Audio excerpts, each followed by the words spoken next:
Blueberries for Sound. Narrated by Sterling Holloway. One day, Little Sal went with her mother to Blueberry Hill to pick blueberries. Little Sal brought her little small tin pail, and her mother brought her large tin pail to put berries in.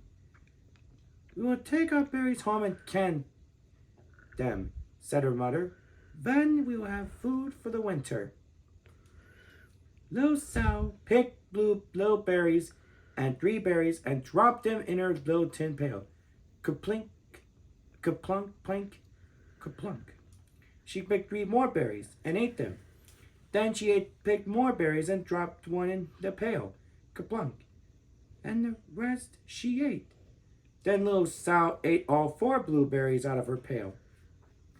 Her mother walked slowly through the bushes, picking blueberries as she went and putting them in her pail. Little Sal struggled along behind, picking blueberries and eating every single one. Little Sal hurried ahead and dropped a blueberry in her mother's pail.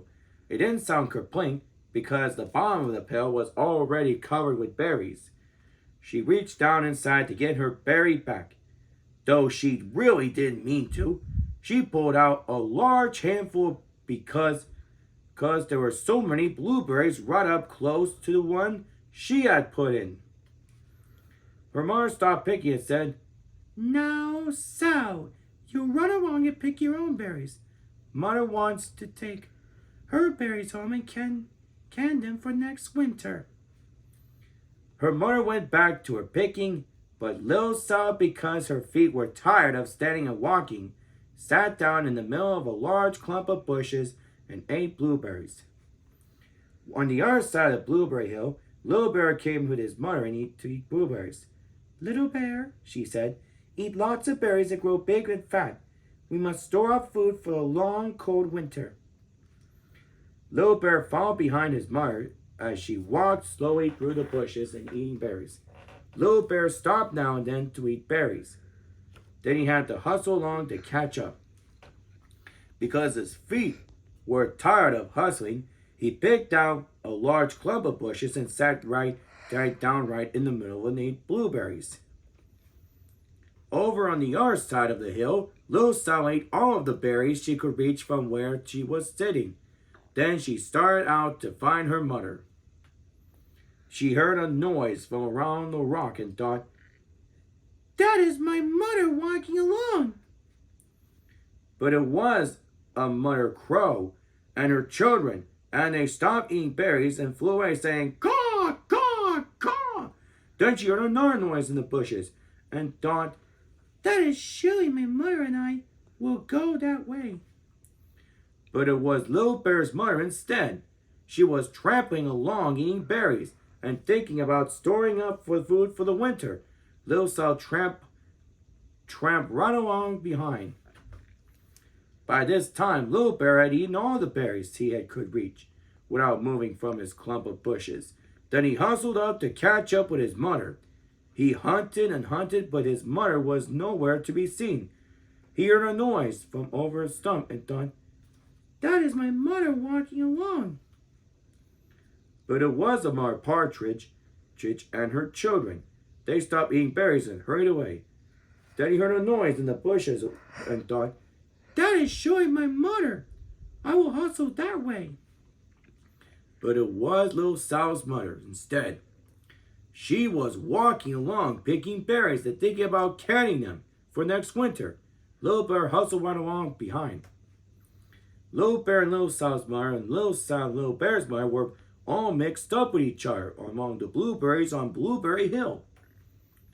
Little Bear's mother heard Sal walking along behind and thought it was Little Bear, and she said, "Little Bear, much, eat all your can't possibly hold.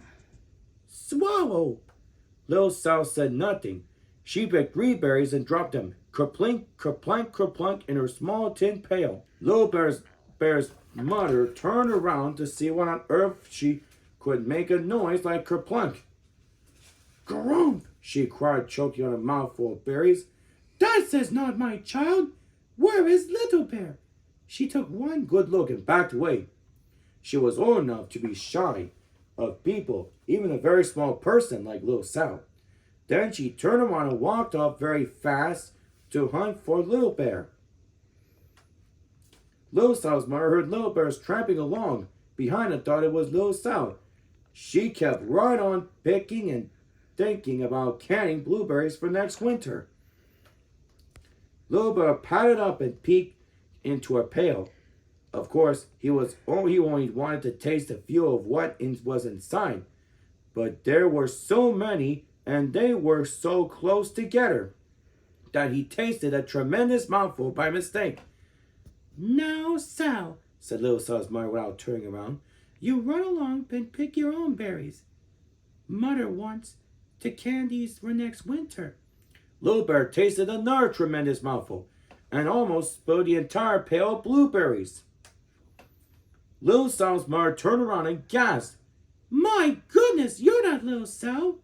Where is my child?" Little Bear sat munching and swallowing and licking his lips. Little Sal's mother slowly backed away. She was old enough to be shy of bears, even very small bears like Little Bear. Then she turned and walked away quickly to look for Little Sal. She hadn't gone very far before she heard a kerplink, kerplank, kerplunk. She knew just what made that kind of a noise. Little Bear's mother had not hunted very long before she heard a hustling sound that stopped now and then to munch and swallow. She knew just what made that kind of a noise. Little Bear and his mother went home down on one side of Blueberry Hill, eating blueberries all the way, and full of food stored up for next winter. And Little Sal and her mother went down the other side of Blueberry Hill, picking berries all the way and drove home with food to can for next winter. A whole pair of blueberries and 3 more besides. The end. And this is Craigie Varus saying, keep on having a great day and we'll see you next time.